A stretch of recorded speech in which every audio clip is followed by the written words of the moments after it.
This is basically it's the water meter, water pressure, drains, a little bit of lawn sprinkler included here. Speaking of the lawn sprinkler, I'd just like to make note that I have not seen a weather sensor for the lawn sprinkler system. I've been around the house kind of getting my heads up. This is the meter in the parkway sidewalk. That's okay.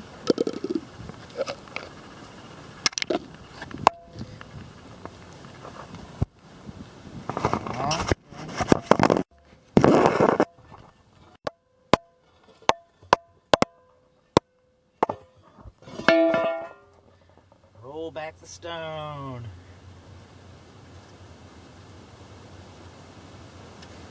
It's an analog meter, which is good for home inspectors. Inside the dial here, which you can probably see that little red sprocket? That's a flow indicator. Some people call them cheater wheels or cheater paddles. They're very sensitive. And if your water bill's too high, you think you have a leak, that's why they call them cheater wheels. The water company will come out, he'll look at it and say, it doesn't show you got any leak there, and then he'll just leave.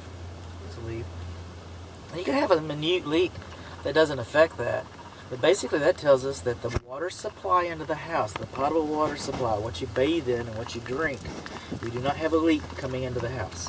If that's turning, then you might want to go check your commode flapper, you might want to see if the dishwasher's on, you might want to see where that leak is, because if that's turning and you can't find a leak, then that leak is someplace you can't see. And that's the water meter. We passed the water meter test. Kind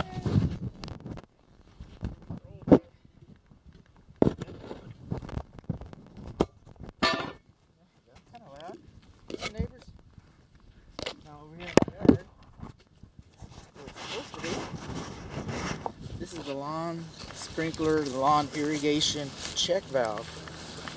And when this was built, it wasn't required to have a main shutoff valve. But you don't have one, and so it's going to make the report.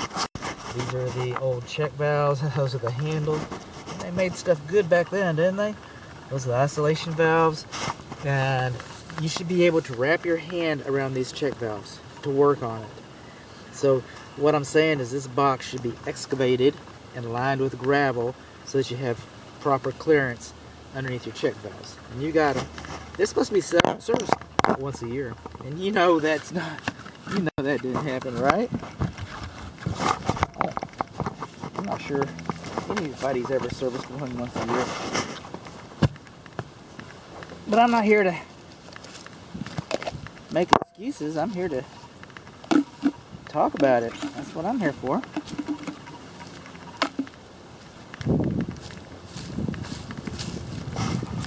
Coming up in the yard,